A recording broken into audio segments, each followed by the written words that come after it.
The stock of the day is brought to you by IG, Australia's #1 CFD provider. Trade over 17,000 markets with extended trading hours on key US shares and competitive spreads, all on an award-winning platform.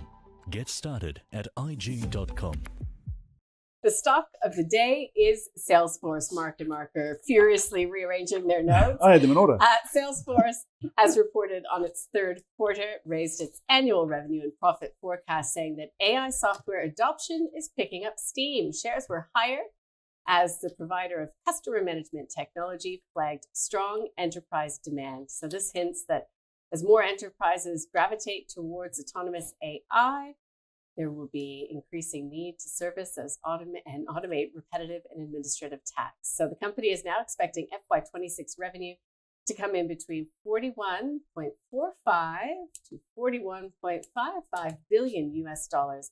And that's despite slightly missing estimates over the third quarter. So the stock of the day is Salesforce. Mark Moreland, I'll get you to weigh in first. Sure. Interesting business. I've got a bit of a nuanced view on it.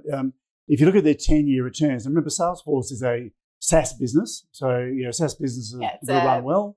They've got about, I think they have about 30% market share globally. So they're the 800-pound gorilla in CRM, which is customer relationship management. We use one called HubSpot, which is another one, and they're a pain in the ass, all of them.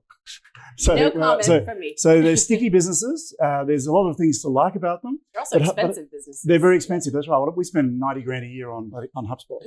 And we're only a little outfit. Anyway, it's like a person. So Salesforce 10-year returns, I was surprised when I looked it up. 12.8% average, and you got 23,000 on your 10,000 over a decade for what this company is not good. So they haven't actually been that good at converting the business into profit. Now, if you look at it now, they've got Agentforce, which is their big thing, and they've really doubled down on it. And this is using AI agents to do active roles for doing through the whole sales process and so on.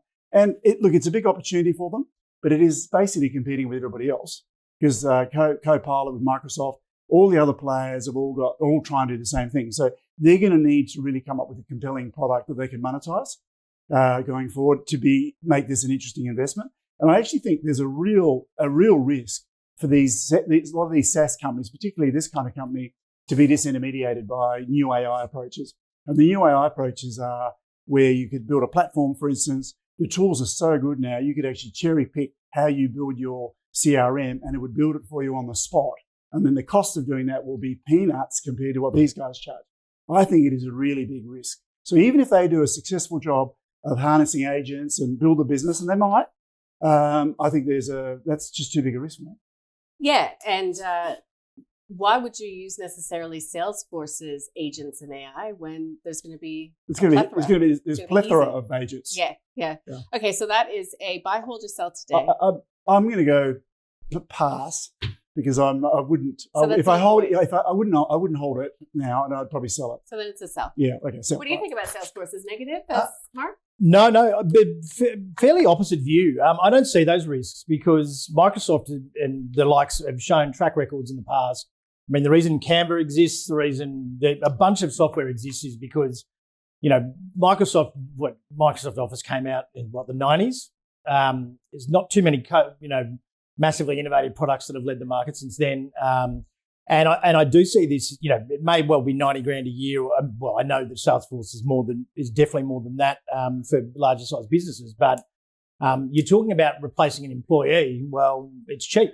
So I don't really see that being a cost for a business where you've got a 20-person sales team that becomes a 10-person sales team that's just as efficient.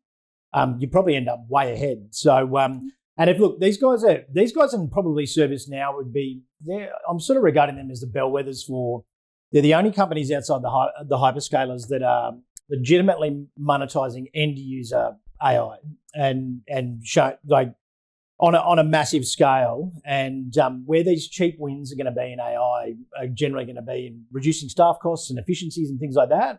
These guys and ServiceNow particularly are very heavy into these agentic AI and the software. So look, I think if these guys don't do well, I think the hyperscalers have a disaster because someone's going to have to monetize this to the end user. It can't just be pass the parcel. between the hyperscalers forever. So the success of something like Salesforce or ServiceNow is something I'm really closely watching. I'm a believer. I think they will. I think the agentic AI thing is growing as a part of their as a part of their overall revenue, and it's bringing organic growth. And they're starting to see success. You see that where that 2024 peak was where everyone got really ahead of themselves and expected them to just flick it on and start monetizing straight away. I think what you're getting now is that you've got green shoots of them monetizing at the end user, which is going to give them a pretty big lead. And from that point, they'll probably go from there. But it'd be a speculative buy for me. But yeah, I do agree with some points from Mark. Like, there are risks with this because new software is so easily made these days due to AI that the moats are a little bit more shaky than what they were 5 years ago. But I sort of back these guys to stay ahead. Got it. So there's a difference of opinion there for you to sort out for yourself. Don't forget, information only, not financial advice. The stock of the day was brought to you by IG. Trade over 12,000 shares and ETFs, including major tech giants with extended hours on an award-winning platform. Get started at ig.com.